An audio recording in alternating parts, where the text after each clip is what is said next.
Boa tarde, pessoal. Bem-vindos a mais um programa da Tria. Eu estou aqui, Josi Toigo, com o Luan Calegari, e nós temos uma convidada hoje muito especial, que é a Evelise Pisani. É com muito, muito prazer que a gente recebe a Eve aqui, porque a Eve, além de ter formação em psicologia, ela se especializou muito no yoga e ela estava me contando que isso vem ainda da mãe dela. É provavelmente uma das escolas mais antigas de Caxias, que comemora esse ano 45 anos de atividade, a Escola Caiute. Então, muito bem-vinda, Eve. Obrigada, um excelente dia para todo mundo. E é isso, né? Há 45 anos propagando essa prática ancestral maravilhosa que está trazendo muito, muito benefício para todo mundo e levando todo mundo para um lugar melhor, de mais equilíbrio, de mais silêncio interno, nesse mundo barulhento, de mais paz. Sim, e a gente trouxe a Eve aqui para falar da yoga, porque a gente acredita que tem tudo a ver com a proposta da Tria, que é essa tríade que a gente propõe de corpo, mente e alma, essa integração que nós precisamos tomar consciência dentro da gente, nesse nosso universo interno, para que a gente atinja tudo aquilo que a gente busca, né, Eve? Felicidade, plenitude, não tem como dissociar isso. E a yoga me encanta muito, porque justamente ela trabalha os 3 níveis integrados. Eu acho uma das técnicas mais integrativas desses 3 pontos que eu conheço, Eve. O que tu me diz?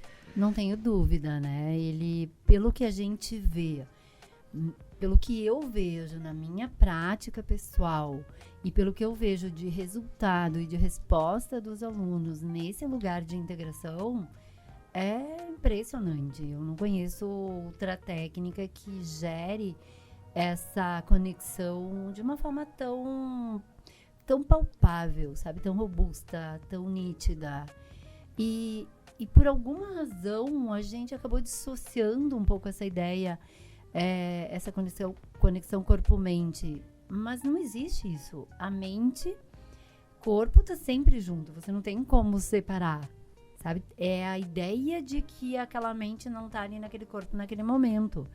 Mas não tem separação corpo-mente. Ou seja, o que quer que a gente faça, positivo ou negativamente, a mente tá lá atuando no corpo e o corpo na mente. Tá sempre junto. Então é por aí. E o yoga tem esse propósito, sabe? De, através do corpo, que é o que a gente tem de mais palpável, a gente acessa níveis de silêncio, níveis de consciência na mente, que te leva inevitavelmente para um lugar melhor. Porque se a gente deixa a mente se ancorar em tudo que está por aí, ela fica como um cavalo solto, né? E sem nenhuma âncora, desgovernado. Então é preciso a gente promover essa integração. E no yoga, a primeira coisa que a gente faz quando o aluno chega e entra na sala é essa mudança de ritmo interna que viabiliza essa conexão. É baixar a frequência nervosa, é mudar o ritmo dos pensamentos, é mudar também o próprio ritmo da respiração, que a gente sabe o quanto a respiração interfere no nosso bem-estar, interfere no nosso equilíbrio, não só físico, mas emocional também. Então é fantástico, né? Eu acho que é uma experiência que o que quer que a pessoa faça a nível de escolha, nesse universo físico, ela deveria fazer yoga também, sabe? Para o que quer que ela faça, ela vai fazer melhor.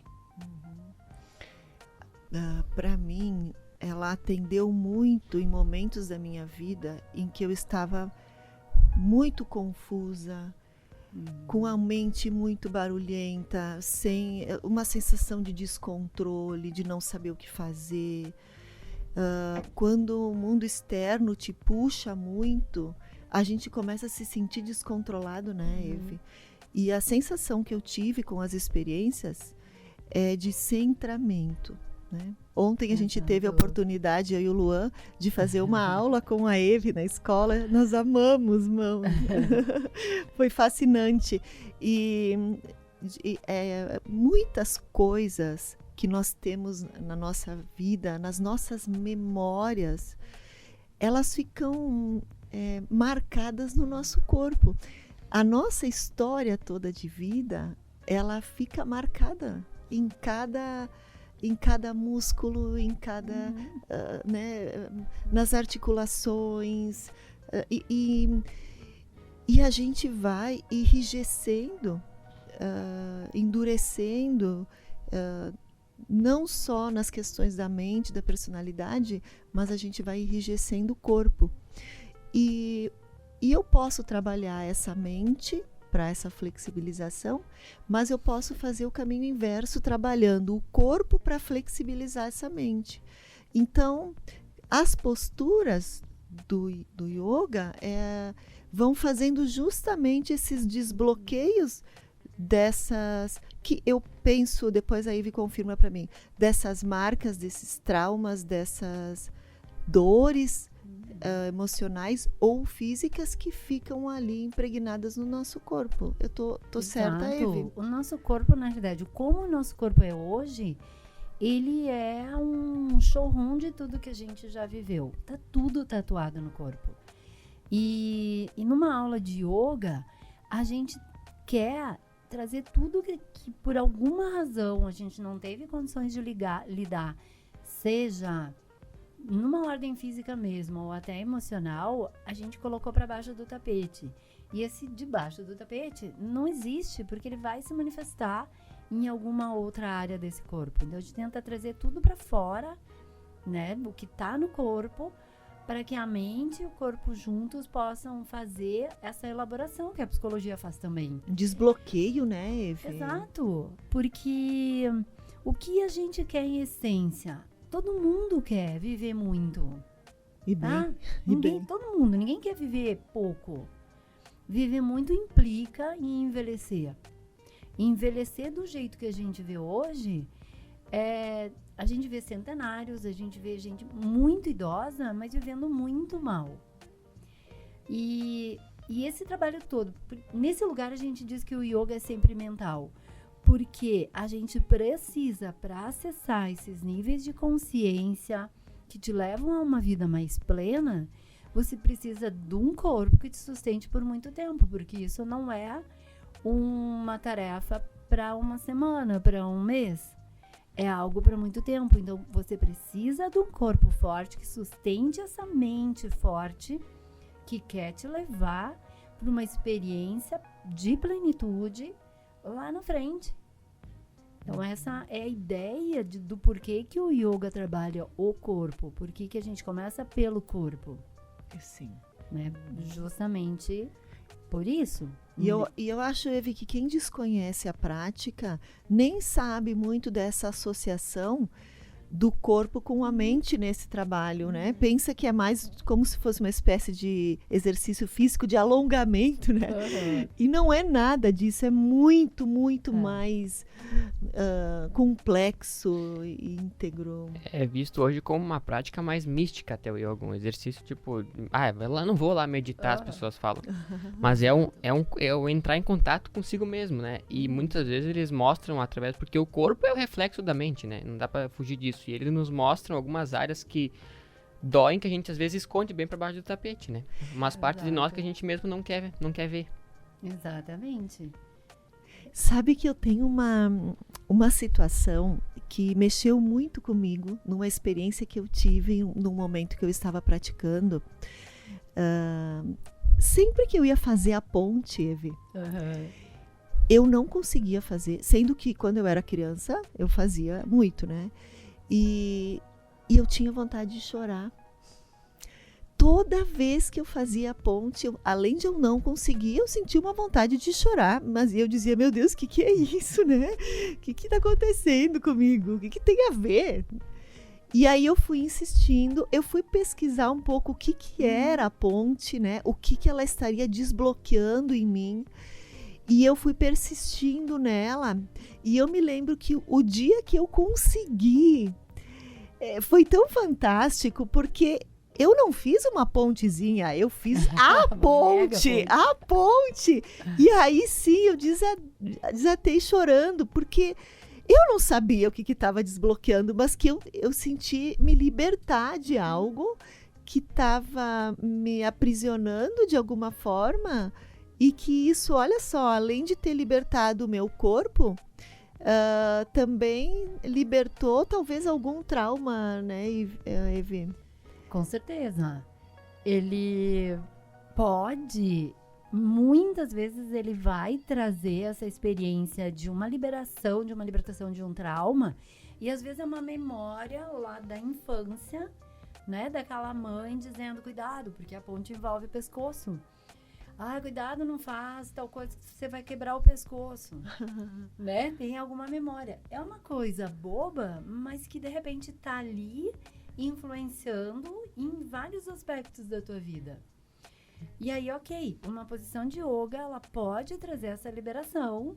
Tu liberou pra gente ali na sala, jamais eu vou entrar na motivação ou na essência do teu trauma. Isso tem que trabalhar no consultório, com a psicóloga. Mas a gente entende sim, teve uma liberação, até para não causar uma exposição daquela questão toda, né, psicológica daquele aluno. E eu fiz esse processo toda sozinha. Ninguém nem soube, né? Exatamente. Mas, Evi, cada posição do yoga tem um significado? Ou um propósito? Como funciona? Então, ela tem um propósito, sim, né? Numa ordem física. E a gente entendendo o corpo de forma sistêmica, obviamente que vai ter um aspecto emocional que vai estar sendo trabalhado junto. A nível de significado, se a gente for estudar a filosofia do yoga, a mitologia do yoga, atrás de cada posição tem uma história, tem um mito, tem uma filosofia. Que lindo! Sabe? É bem lindo estudar a filosofia do yoga, mas é um estudo muito, muito profundo. Bem interessante. Tem. O nome daquela posição, somente no sânscrito, ela não tá ali por acaso, né? E muitas vezes a gente tem lá uma posição que, se tu vai traduzir, tipo Gomukhasana, né? Cabeça de vaca. Aí tu faz a posição, meu Deus, isso aqui não tem cara de qualquer coisa, menos de cabeça de vaca, né? Mas aí tu começa a estudar a origem daquele nome, tu vai chegar lá na nascente do Ganges. E aí ela tem uma história de fluxo, né, da própria água, do Ganges. Então, é algo muito mais profundo do que só a gente traduzir literalmente do sânscrito para qualquer outra língua. É bem interessante. Que profundo, é um estudo né? paralelo, né? Bem profundo. O yoga é muito profundo. E outra coisa que a gente toma muito cuidado, que o Lua levantou agora, é em não ferir, né? Nós, nesse método, o Kaiut, não ferir a crença de ninguém. Que nem o Lua falou, muita gente, e não é por acaso, que atribui ao yoga esse sentido mais esotérico, né? E às vezes vai para uma vertente até mais, vamos dizer, religiosa, na ideia daquela pessoa. Não é por acaso. É que muitas escolas, eu acredito que mais por uma contextualização, tem muitos elementos da cultura indiana, que é de onde veio o yoga. Então, imagens de deidades, o elefante, aquele Ganesha, outras que a pessoa que não conhece, que tá ali só porque alguém indicou que ia fazer um bem danado para a coluna dela. Ela chega ali naquele espaço, muitas vezes conforme a crença dessa pessoa, ela até se choca e não volta mais, né? E confunde com religião. Ou muita gente acha, não, vou lá fazer yoga. Eu não consigo. As pessoas me dizem, yoga não é pra mim, porque eu não consigo ficar parada, eu não consigo ficar quieto. Então é pra ti mesmo. Exatamente. Porque a gente precisa ficar parado e precisa do silêncio muitas vezes na vida, né? Então, romper com essa confusão de conceitos. E é nesse lugar que o método Kaiut, eu acho ele fantástico, que a nossa frase, vamos dizer assim, o nosso lema é yoga para todo mundo. Para todo mundo é todo mundo. Não tem excluir ninguém. Por isso a gente, no método, retirou esses elementos que possam gerar essa confusão, não que eles estejam errados, não que a gente negue, né, a cultura de onde o yoga vem, mas é nesse lugar de respeito, para que todo mundo chegue ali no nosso espaço e se sinta acolhido, né, e não em conflito com o que quer que seja, qualquer que seja a sua crença. Isso pra gente é fundamental, né? E aí a pessoa vai entendendo que o yoga não é sentar com a perninha cruzada, fechar os olhos e não fazer mais nada. Que isso, na realidade, é o mais difícil. Não é? Sentar ali, ficar 1 hora de perninha cruzada sem fazer nada é tortura pra maioria. Sim. Então tem todo um trabalho e eu acho isso magnífico, porque a gente recebe na escola gente com todos os corpos que tu pode imaginar. E idades, Evi? E idades também, né? Também. A gente não trabalha com yoga para criança. Por quê? Porque a gente entende que o melhor yoga para criança é brincar mesmo. Né? Nessa ideia. Mas a partir daí da adolescência, eu tenho alunos na escola de 14 a 96 anos. Tu tem um praticante de 96 anos? Então, tem. E é lindo, sabe? Porque às vezes até ele conflita algumas coisas com o que o médico diz pra ele. Não que o médico esteja errado, mas a maioria dos médicos não tem um convívio com uma pessoa de 96 anos que senta no chão e faz posições de yoga. A maioria dos médicos conhece muito bem a realidade de um centenário acamado. Né? E esse aluno é um aluno de 96, lúcido, para a idade, obviamente, super funcional e com uma sede de vida absurda. Ele quer muito viver e às vezes ele olha para mim e diz, calma. Ele diz, vamos devagar porque eu tenho pressa. Olha que lindo. E aí ele diz assim, se eu tiver mais 1 ano de vida, eu tenho muita coisa para fazer. Ai, que lindo isso. É bem importante, sabe? Vocês que estão nos escutando prestarem muita atenção nisso, né? Que não tem limite de idade para felicidade, né? Não tem um amanhã, né? Não. É agora. É e agora. Nem limite. Exato. E às vezes a gente até é novo assim, já não perdeu o ânimo da vida, e uma pessoa com 96 desejando um ano. É muito engraçado isso, que a gente... Isso foi comigo, né? A gente só começa a dar valor às coisas a partir do momento que a gente vê que vai perder. Exato. É muito triste isso do ser humano, porque ele pode ser feliz e não sabe. Não sabe. E quando a gente perde, né, Luan, a possibilidade de viver naquela tua rotina que a gente reclama dela, que é sempre quase a mesma coisa, tu diz, meu Deus, eu quero ela de volta. Exato. Quando tiver ameaçado em perder a tua função na doença, geralmente, tu vê como a rotina é grandiosa, era maravilhosa, boa, né? Evi, conta pra mim, assim, hoje, o que mais as pessoas buscam quando procuram a prática de yoga? Então, hoje, na nossa escola, a maioria das pessoas, elas chegam lá, jovens também, tá? Com problemas de coluna. Coluna número 1, tá? Problemas de lombar. Tem uma aluna jovem, ela tem 39 anos. Ela tem hérnias diversas ao longo da coluna, gigantes. Quer dizer, 39 anos. É muito jovem para ter aquela coluna, que é uma coluna que, se tu olha para a radiografia dela, tu diz, não, essa aqui é uma coluna de 90 anos. Sim. Então, Outro aspecto, principalmente do pessoal mais jovem, é a ansiedade. E é incrível, assim, eu percebo que nunca na história da humanidade a gente falou tanto em conexão. Essa palavra está na ordem do dia, né?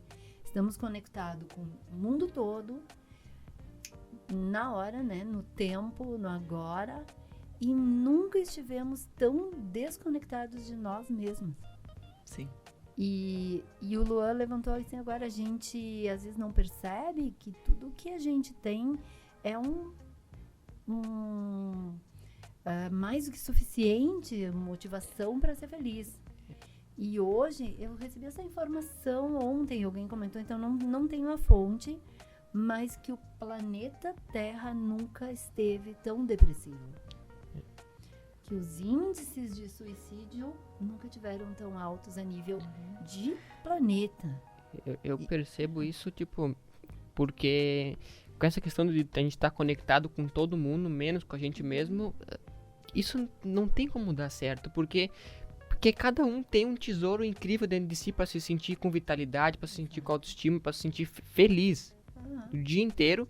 Só que quando tu foge de ti mesmo, e o externo ele vai reforçar todas as coisas de ruim que existem, porque se tu não tá em paz contigo mesmo, tu não enxerga a paz fora também. Então, exatamente. Por isso que até eu sempre soube que eu tinha que fazer yoga, neguei bastante isso, mas é uma prática linda porque ela te bota em contato contigo mesmo, nem que seja a força. Nem que seja amarrado no tapete. Nem que seja amarrado no tapete. Até que vire hábito. Até que vire hábito. E hoje seria, que nem tu comentou, é uma prática que todo mundo deveria fazer no momento que acorda. O yoga, uma meditação que é não o exercício em si, mas é o entrar em contato consigo mesmo.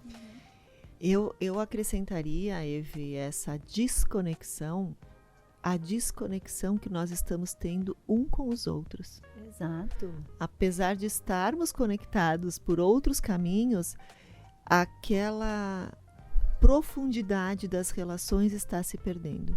As relações estão muito superficiais e isso está nos tornando muito carentes, tristes e isolados dos outros e de nós mesmos. Perfeito. E é bem isso assim que vocês estão falando, é importante a gente se dar conta, porque hoje a gente passou a ter o outro, né, em rede social, tudo é rede social, né, é como o nosso espelho. E é um mundo, se a gente vai, algumas pessoas a gente conhece de perto, para saber que aquela realidade que ela tá mostrando não é verdadeira, né? Mas daqui a pouco tu olha aquele mundo que é uma Disney, que é uma fantasia maravilhosa, e tu diz, meu Deus, eu tô totalmente fora disso. Aí tu te frustra, mas é só uma imagem que a pessoa tá vendendo. E também é uma imagem, assim, que a gente falou antes, o que todo mundo quer? Envelhecer. E por outro lado, o que ninguém quer? Se mostrar velho, né? Hoje a gente tem recursos, não falando mal disso, em hipótese alguma, mas assim, o que faz com que eu tenha que esconder tanto as minhas rugas e daqui a pouco, ao mesmo tempo, eu não tenho um olhar para mim de autocuidado, de amor próprio e de autorrespeito. E buscar as coisas também, pode fazer tudo isso, melhorar a tua aparência, não é problema nenhum. Mas fora isso, o que você tá fazendo para verdadeiramente ficar bem? Né? Porque a gente vê, hoje também pesquisas que eu li esses tempos, que as pessoas estão deformando tanto o próprio rosto, que elas passam a não reconhecer mais elas mesmas. E o pior, elas não reconhecem mais o outro. Que doido isso, né? É que quando a gente fala do cuidado com a imagem interna, nós estamos falando de autoestima, Eve. Exato. E a autoestima hoje está muito baixa, está esquecida. Eu vejo que quando a pessoa entra numa porta para iniciar uma prática de yoga, ela está entrando num caminho de autoconhecimento, de autocura, e de amor próprio. Exatamente. Porque é um cuidado, assim, um olhar extremo consigo. O yoga vai trabalhar o olhar o teu olhar para contigo, vai trabalhar toda a flexibilidade, não só física, mas mental, a mobilidade, o equilíbrio. E quando eu falo equilíbrio, trabalha-se no yoga o equilíbrio físico, mas, gente, é incrível como ajuda a gente a buscar esse equilíbrio interno também. A força, a respiração, eu acho que a superação também, aprender a lidar com a dor, de separar a dor, né, física, emocional, olhando sobre outros aspectos, sobre outros ângulos, aquela dor com outro olhar, e junto da prática a meditação. Então, se você que está nos assistindo percebe que dentro de você a sua autoestima está muito baixa, que você se sente se abandonando, tendo pouco tempo de cuidado, a prática da yoga é um bom começo para você entrar em contato consigo e resgatar essa identidade e principalmente essa conexão de uma forma diferente com o mundo externo, porque o yoga, ele te deixa em estado de presença absoluto. Não tem como você praticar o yoga sem estar absolutamente presente. E a prática contínua faz com que você se mantenha presente no seu dia a dia por mais tempo. É como se você fosse criando um hábito a partir da prática de se manter no presente, de monitorar a sua respiração, a sua postura, a sua conduta, né? Ele é um treinador para a vida, ele ensina, é um coach. É um coach, é bem isso. Porque a gente vê, e eu costumo dizer, que a prática de yoga ela não termina quando termina a aula de yoga. Você começa. Você tem que levar ela para a vida. E naturalmente você leva ela para a vida.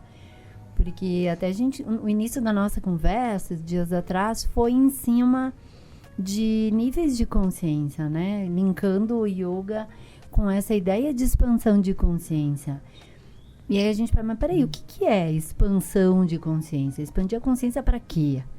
Se a gente vai analisar a consciência, buscando mesmo o significado dessa palavra, a gente encontra ali uma habilidade, um conhecimento que te leva a conhecer profundamente o teu mundo interno.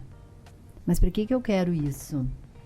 Quando eu percebo que o yoga, ou que a minha forma de viver está me levando para esse lugar que seria o meu propósito de vida. Quando você também deixa de enxergar só você mesmo. Você começa a enxergar o outro. É para esse lugar que o teu nível de consciência expandido tem que te levar. E isso é natural, sabe? É natural, você se percebe que não é único no universo. E tudo que você faz e que você pensa interfere na vida do outro. E o yoga, inevitavelmente, por tudo que a gente faz naquela hora ali, ele te leva a partir desse estado de presença que você falou, que não é algo que às vezes a pessoa, mas eu não consigo. Não consegue, a maioria das pessoas não consegue. Ela desenvolve essa habilidade. Exato. Né? A gente desaprendeu, exato, né? Exato, percebeu quantos estímulos são dados para te perceber no teu corpo para realizar uma posição de yoga. Né? E uma posição de yoga, ela não é estanque, ela tem um início, ela tem uma direção. E aí que todos os corpos é viável para qualquer corpo. E nesse momento tu começa a ser estimulado a se habilitar, né, a conhecer profundamente a si mesmo, naturalmente a tua consciência começa a expandir. Expandir consciência não é ver luzinha, não é enxergar coisas de outro mundo. É esse lugar de silêncio dentro da tua mente que faz com que tudo que você faça tenha um lugar de equilíbrio, tenha um lugar de autorreconhecimento, sabe? E aí você também desenvolve essa autoaceitação. Porque por melhor que você se prepare para fazer qualquer coisa, você vai errar. né? A gente é falível. E tudo bem que eu errar. E tudo bem que no momento que eu me exponho, tem um monte de gente que diz que não gosta. Tá tudo certo? Você não tá ali para agradar a todo mundo. Você tá ali para realizar o seu melhor. Ponto. Onde quer que isso vá chegar, aí já não tá mais nas minhas mãos. Agora, o que está nas minhas mãos é o que quer que eu faço o melhor que eu puder. Eu vejo a consciência muito associada à escolha, né, Eve? Há uma escolha consciente. E o yoga, ele promove uma comunicação sincrônica entre o teu pensamento, a condução do teu corpo, a percepção da tua respiração. É como se tu usasse todas as tuas ferramentas, né? O corpo, a mente, a alma integrado naquele movimento, naquela escolha, naquela decisão. Exato. E é bem aí que a gente começa a perceber natural. É uma escolha, sim, né? De um caminho mais assertivo. E aí, agora falando isso, me lembrei do caminho óctuplo do budismo, né? Ele traz a ideia, não lembro os 8 passos agora, mas enfim, que não basta você ter um estado de presença, você ter uma atenção plena. A tua atenção tem que ser uma atenção correta.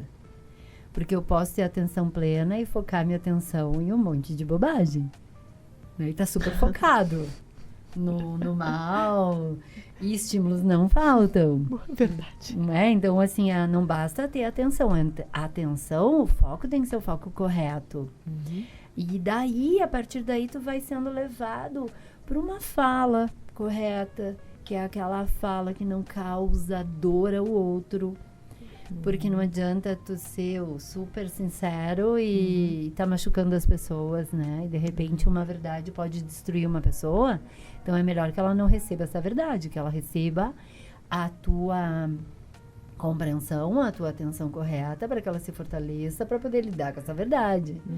Então tá tudo associado, a partir da atenção correta, a compreensão correta, a fala, a ação correta. São 8 passos. E eu acho que o caminho óctuplo mesmo para mim é a expressão sintetizada de uma pessoa que vive num estado de presença e que tem um nível de consciência expandido elevado.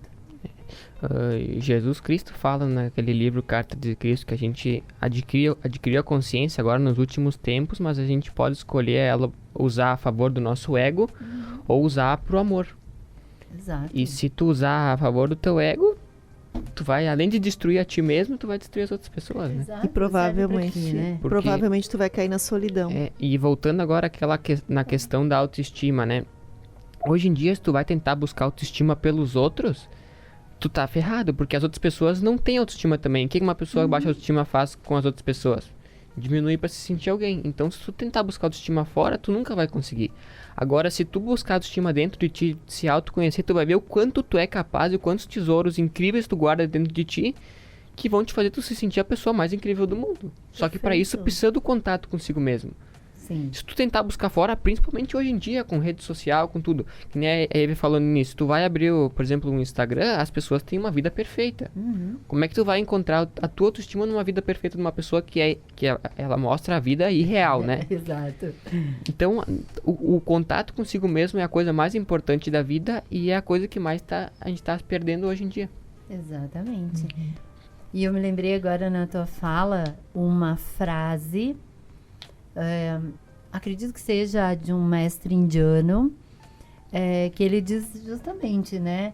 Assim, o infeliz agride, o feliz agrada. E é isso.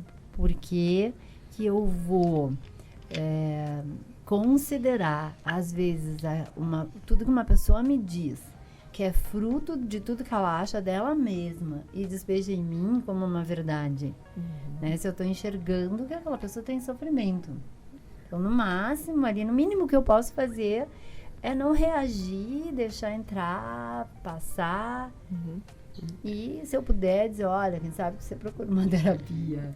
Um yoga. Um yoga, né? Porque por aí. A consciência, ela começa a partir do momento que tu tem que perceber que do que tu tá pensando e que tu tá sentindo, que vai interferir no teu destino e no destino das pessoas. Se tu levar isso pro amor, tuas atitudes vão mudar 100%. Porque assim, ó, Eve, se tu tá fazendo uma coisa errada, eu vou te xingar, eu vou te criticar, sabendo que eu tô emanando o que pra ti? Raiva e ódio. Vai voltar pra mim. E pra ti, tu vai sentir como o quê? Vai se sentir triste. Tu vai emanar o que pra mim? Raiva e ódio. Então, é uma consciência de um todo que não é só contigo, mas começa dentro de ti. É cíclico. É cíclico. Como é difícil tu ter esse lugar, assim, de não reatividade. Daí isso a gente ensina muito na prática de yoga, no momento que tu acessa um bloqueio no teu quadril. Acessei, senti, ok, daqui eu preciso um tempo só para ficar em contato com ele. E não reagir já saindo da posição. Eu não preciso provocar mais dor, mas eu sei que tem. E eu me proponho devagarinho a quebrar isso. Né? Isso se reflete na vida. E a gente tem essa experiência no trânsito todo dia. Sim. Como é difícil não reagir no trânsito. Né? Nas coisas simples, né? Alguém te xinga, pô, tu é o fofo da hora, mas naquela hora que te xingou, tu respondeu. Porque... Né? Não responder, entender que talvez aquela pessoa esteja num processo de vida terrível, exige muito treino mesmo, né? Exige. Porque a gente tem tudo de mais lindo e tudo de mais podre dentro da gente. A consciência é literalmente isso, saber escolher o que tu vai querer passar pro outro. É a questão do livre-arbítrio. Deus nos deu... A gente é perfeito, porque sem o outro lado a gente não seria perfeito. Só que a gente tem o livre-arbítrio, graças a Deus, para poder escolher isso. Exato. Senão tu vira refém da opinião alheia. Só que o livre-arbítrio é uma plantação, tipo, se a gente for parar a pensar. E daqui 3, 4 anos tu vai ter que colher o que tu tá plantando. Então, se eu tô te xingando, se eu tô estressado o dia inteiro xingando todo mundo no trânsito, o que eu tô plantando pra minha vida? Depois daqui 3, 4 anos, não adianta reclamar que as coisas não andam, tu tá sem dinheiro, tá sem saúde. Não adianta, é por isso que a consciência é o agora. Esse livre-arbítrio é danado de perigoso. Não sei o quanto ele é bom e o quanto ele é ruim, né? Ele é bom a partir do momento que tu olhar pra dentro de si e ver quanto tu é capaz de desenvolver esse controle. Mas implica em alta responsabilidade, né? O plantio é opcional, mas a colheita é obrigatória. E a partir do momento que tu mudar o teu plantio, que tu se der conta disso, tu ainda tem que colher o que tu plantou lá atrás. Por isso que a mudança é difícil, porque tu não vai colher do dia pra noite as mudanças. E eu tava mesmo pensando sobre isso, dentro da prática de yoga, porque a pessoa, ela vai começar sem saber muito o que é, se ela já não tem o conhecimento prévio, e eu imagino que vão ter muitos momentos de vontade, muitas vontades de sair correndo da aula, vontade de desistir e muitas desculpas para parar, porque eu acho que dá um impacto muito grande no início quando a pessoa começa, porque ela vai sentir muitas dores num primeiro momento, porque tudo aquilo que de alguma forma estava bloqueado, rígido, vamos usar assim, vai precisar ser solto. Então, se a gente nunca fez nada, a rigidez tende a ser maior. E ela vai ter essas sensações emocionais que ela nem sabe de onde vem também, mexendo com isso. Como que vocês trabalham com essas dores para que a pessoa também consiga passar por esse primeiro período de compreensão do que está acontecendo com ela? Eu sempre coloco que as nossas fragilidades, elas têm que no primeiro momento serem acolhidas, né? E a pessoa se sentir... a gente fala muito assim em trabalhar na prática de yoga num lugar ótimo. O que é o ótimo? Ele é um lugar muito vivo, é o ótimo de cada dia. Mas ele implica em segurança, basicamente, né? Ele tem que ser um lugar... Principalmente no início, tu não pode deixar o aluno só naquela sofrência, né? Na experiência de dor. Ele tem que se sentir seguro e não agredido. Ele pode até ter dorzinha, mas ele não pode se sentir agredido com a prática. E o que acontece? Naquela hora que a pessoa tem aquele encontro, aquele contato com tudo que não funciona no corpo dela, ela tem um surtinho, né? Ela traduz no início como uma tortura. Só que quando ela sai da aula, ela tá tão leve e ela naquele dia ela vai dormir tão bem, ela vai querer voltar. Ela volta. Até porque a forma como a gente conduz a aula, ela não é naquele lugar, vamos dizer, que é meio que as pessoas imaginam de yoga, que ninguém fala, que todo mundo tem aquela cara de paisagem, né? A gente brinca muito na aula. Na aula rola muita risada, que vocês viram também, né? E a pessoa passa a brincar com a sua própria fragilidade. E aí ela já entrou num lugar de mais intimidade com o seu próprio corpo. E a partir daí, aquele corpo começa a ter menos dor. E dessa experiência de menos dor, ela consegue colocar um pouco mais de pressão, um pouco mais de intensidade. E ela vai quebrando devagarinho com aquilo que a gente traduz como um bloqueio, né? Porque no bloqueio, por exemplo, você tem um quadril enrijecido, duro, que te inviabiliza um monte de experiência de movimentos. É óbvio que você também tem um comprometimento circulatório naquela região. Então, tem toda uma compreensão sistêmica. E no momento que tu sente que isso começa a fluir, opa, um aluno ontem me falou, eu passei uma semana com dor, que ele, enfim, teve uma experiência. E hoje, fazendo a aula, aquela dor foi sumindo. Então, hoje a pessoa não atribui mais o aluno consistente, ele não atribui mais aquele momento de yoga como um momento de dor. Mas eu tô com dor de cabeça. Ao invés de ele pensar, hoje eu não vou pro yoga, ele diz, eu vou pro yoga para aliviar minha dor de cabeça.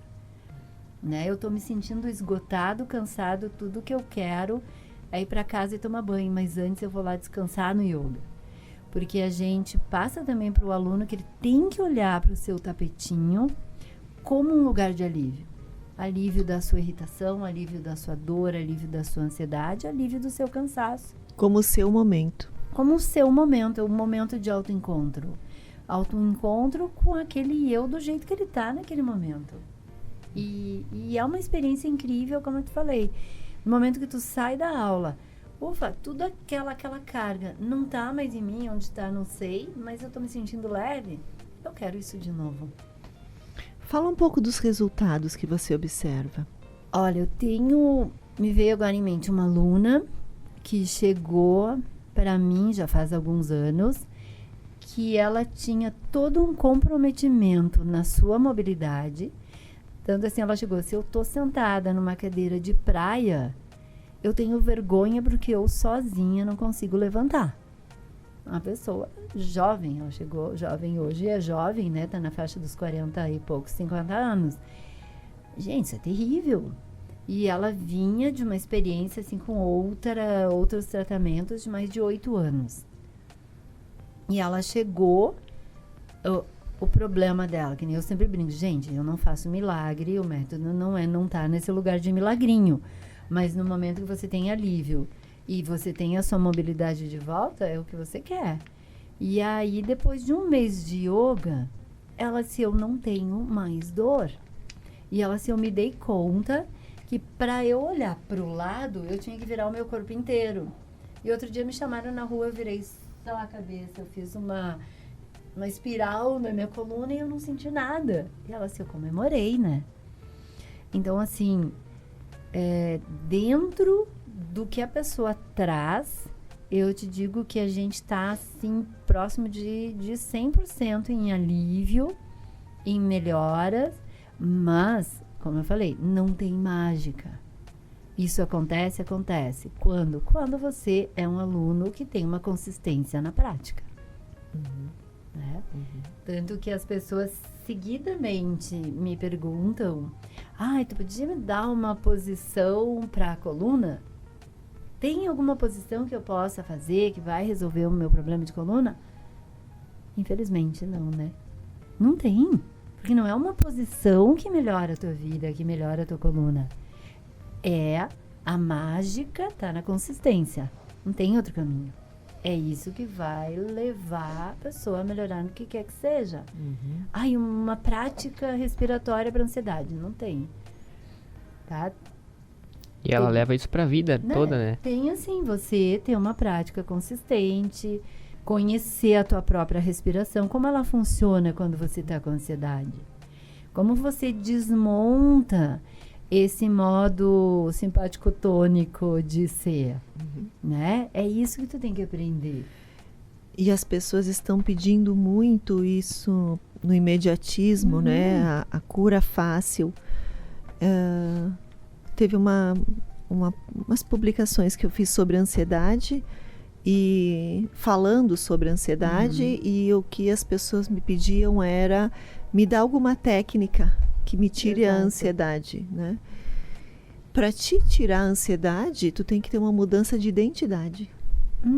Tu tem que mudar a forma de tu pensar, sentir e agir. Não é só uma respiração. É o conjunto todo, né? É o corpo, a mente e o espírito trabalhando junto para te mudar essa identidade.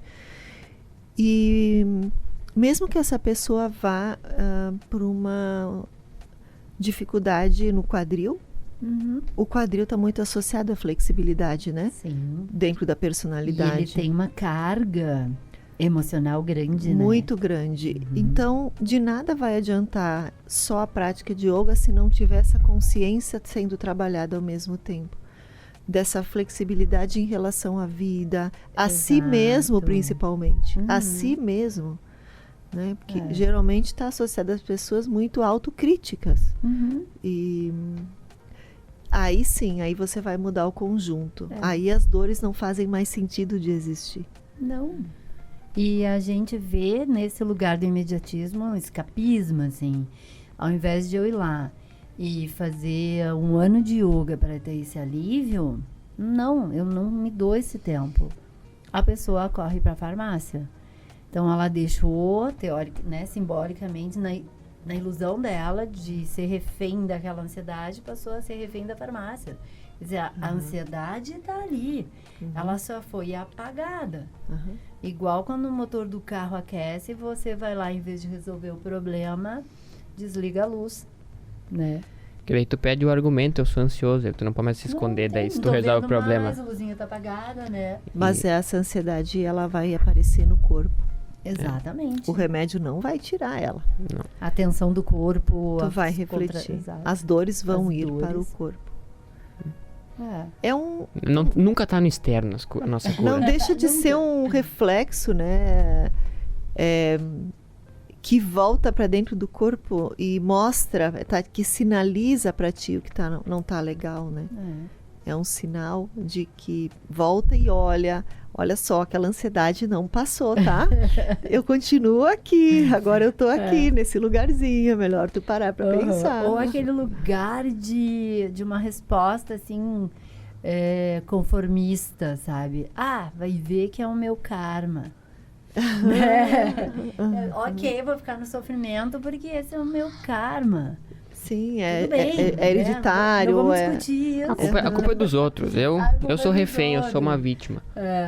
Até eu gosto dessa ideia de karma, agora me lembrei. Muita gente diz, não, mas vai ver que é isso, eu tô pagando a minha conta, eu tenho que aguentar esse sofrimento para ter direito ao paraíso no futuro, né? E eu gosto, tem um mestre assim, que eu adoro, gosto muito dele, que é o Thich Nhat Hanh. Ele ele morreu ano passado, 2022. Ele é vietnamita, é uma grande expressão do Zen budismo.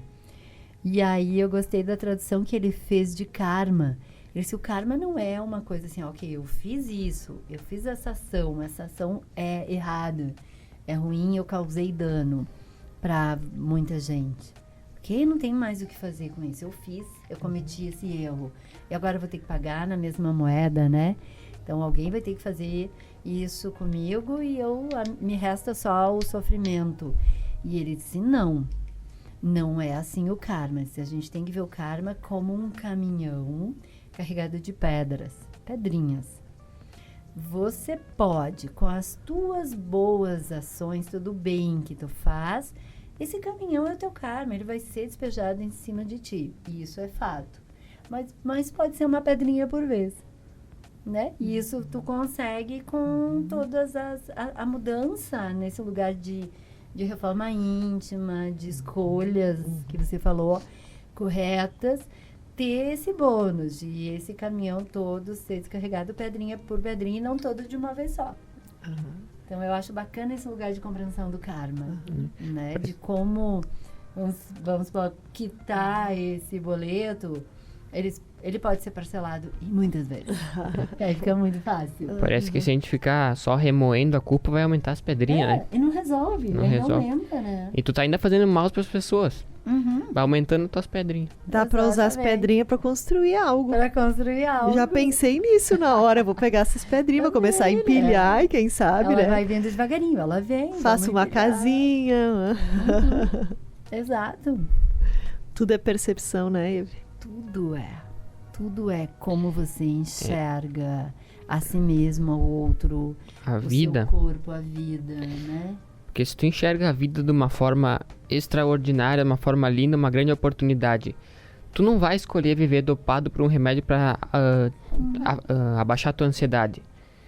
Tu vai entrar por uma prática que nem tu tenha que se doar um pouquinho para curar essa ansiedade para tu viver o resto da tua vida bem. Porque se tu viver dopado por um remédio te deixa um pouco dopado, né? Eu acho, acredito. De consciência? De consciência. Deixa...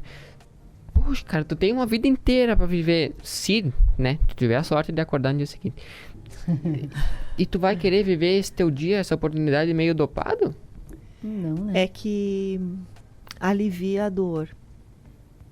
E eu acho que os grandes movimentos que a gente faz não são em busca do prazer e da felicidade. A nossa vida é muito movida pela fuga da dor.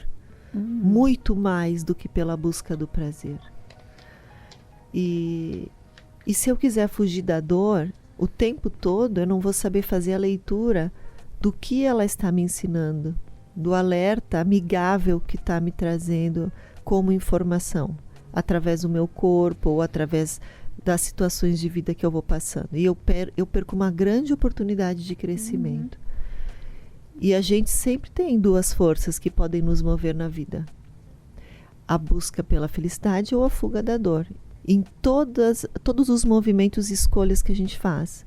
Então é sempre fundamental, quando eu estou fazendo uma escolha, que seja pela própria prática do yoga, o que está me movendo a buscar isso? Eu quero buscar o yoga porque eu quero entrar mais em contato comigo, eu quero ser uma pessoa mais equilibrada, mais tranquila, mais calma, ou eu estou buscando a prática porque eu não quero mais sentir dor. É diferente o que te move. Exato. E o resultado e a permanência depois, o sentido daquilo. Claro. E nesse lugar que o Lua falou de analgesia, sim, num primeiro momento você alivia a dor. Mas nesse lugar também tu te priva da experiência do prazer. E tu fica num não sentir. Né? Não sentir, tu não sente dor, mas não sente nada. E também a questão do corta o mal pela raiz, porque se um dia tu já tiver com os remédios, tu quiser parar de tomar remédio, vai ser mais difícil. Eu tomei muito tempo quando eu tava doente, bastante corticóide, e demorei 1 ano pra me recuperar do corticóide, porque ele destruiu meu corpo inteiro. Desarticulação, meu rosto tava irreconhecível, daí pra tu voltar à vida é com muito mais esforço. Sim. Só que agora, se tu faz uma escolha consciente disso, quando tu já começa com se sentindo desconfortável em alguma área da vida, tu corta pela raiz, não deixa que ela cresça, porque o mal, ele quer uma coisa, a atenção, né? Exato. Alimenta um pensamento negativo na tua cabeça pra tu ver onde é que tu vai parar. Alimentador. Ele se retroalimenta, né? E eu posso tornar a prática do yoga dor pura, né? Se eu olhar por esse lado, tudo vai ficar muito desconfortável, porque tu está mexendo com coisas que estão ali quietinhas, escondidas. Agora, quando eu entendo que aquilo tá me salvando, tá me aliviando, tá me desbloqueando, tá me liberando para algo, aquela dor, eu vou perceber ela e sentir ela de uma outra forma. Claro.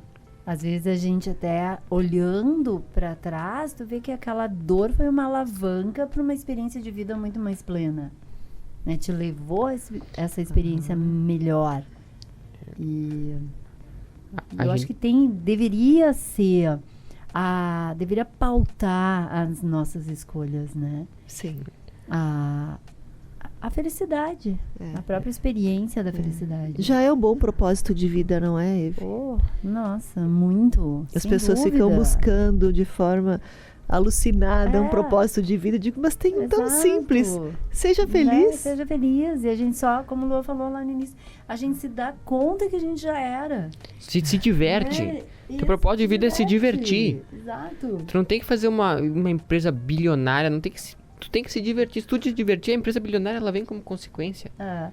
Agora me lembrei de um dia o meu professor, o Francisco, me perguntou, num dos nossos encontros, anos atrás, ele disse, daí, como é que tá as práticas, como é que estão as aulas? Eu disse pra ele, tô me divertindo um monte. Sabe? Daí, de repente, pra alguma pessoa pode dizer, nossa, que responsável, né? Eu me divirto muito trabalhando com yoga, porque eu amo trabalhar. Sim. Então, para mim, é uma experiência de diversão, não num lugar de responsabilidade. De alegria. Mas de alegria, sabe? O meu trabalho me nutre. Cansa, às vezes, claro, dou um monte de aula no final do dia. Tô cansada, mas eu tô realizada. Bem, tô realizada, tô feliz. Já tem aquela frase que faça todos os dias aquilo que tu gosta, que tu não vai precisar trabalhar um dia sequer. Exato, aí não tem segunda-feira, né? Não tem. Ai, muito legal. Vamos deixar uma mensagem? O que a gente poderia estar deixando para quem está nos assistindo, nos escutando? Como um recadinho? Olha, eu acho que a gente deve pensar que a gente veio com a felicidade já como parte nossa. Tá? A gente já veio com ela já veio de fábrica em nós. O que a gente fez ao longo da nossa vida é criar situações que vão encobrindo isso e confundindo a felicidade com desejo. Então, você atribui à felicidade a realização dos seus desejos. E desejo nunca cessa. Claro que é bom realizar um desejo, mas ele é só um desejo. Ele não é o responsável pela tua felicidade. E entender que você é pleno, que você é fantástico do jeito que você é. Você não precisa ter a cara do outro, o corpo do outro, a vida do outro. Então, é se sentir pleno com essa grande maravilha que é ter tido a oportunidade de estar vivo e vivo nesse momento do planeta. Isso é fantástico. E aí eu te digo, como é que a gente chega lá? Faz o que te dá prazer, primeiro. Mas, paralelo a isso, faça yoga. Que o yoga vai te deixar disponível, com o corpo e uma mente disponível para fazer o que você ama por muito mais tempo. De forma muito saudável. Ai, sem dúvida. Eu só complementaria a tua fala dizendo que a felicidade ela nunca estará fora de ti. Em nada, em nenhum lugar e nem em ninguém. E a hora que você descobrir esse grande mistério que tem dentro de você, você nunca mais se sentirá sozinho. Porque eu acho que a maior solidão é a solidão da gente mesmo. E quando a gente se sente só, é bom se perguntar onde é que eu estou? Que eu não estou mais comigo. Exato. E não no outro, né? Onde eu me afastei de mim mesmo, né? Nossa, vocês falaram umas palavras muito incríveis. Eu tava pensando em falar uma coisa parecida, mas só vou complementar que eu acho que a maior milagre da vida acontece no momento que a gente acorda. Se a gente acorda de manhã, a gente já tem motivo para se sentir especial, porque a gente não tá aqui por nada. Se a gente não tivesse nada para fazer aqui, a gente não estaria vivo. Então, o que eu posso falar para vocês que foi uma coisa que salvou minha vida foi entrar em contato comigo mesmo e me conhecer. Porque todo mundo guarda um tesouro incrível dentro de si, só que a gente precisa fazer o movimento para se encontrar. E quando a gente se encontra dentro da gente mesmo, a nossa vida muda. E como a Eve falou, faça yoga, faça meditação, faça práticas que te dão prazer e se conheça. Porque tu vai ver o quanto incrível tu é e o quanto não é... Tu nunca vai mais se sentir solitário. Que tu vai estar tão feliz consigo mesmo que a vida vai mudar completamente. Não a tua situação de vida, mas a tua percepção pela vida. E se tu mudando tua percepção pela vida, consequentemente tu vai mudar teus resultados e tuas experiências, né? Exato. E você que está chegando agora, não esqueça que você pode assistir, compartilhar esse programa através das nossas redes sociais, também no YouTube e Spotify. Nós agradecemos de coração você que ficou nos assistindo, nos acompanhando até esse momento. Foi um grande prazer poder estar com você. Também agradecemos muito a presença da Evelise hoje. Ela com certeza tocou os nossos corações com as suas palavras. Tocou muito meu, tanto com a prática quanto com essa experiência de hoje, Eve. Muito obrigada. Obrigada a você pela oportunidade, obrigada a todo mundo que disponibilizou seus ouvidos e o seu tempinho. E eu desejo o bem e a felicidade para todo mundo. Um grande beijo. Até a próxima.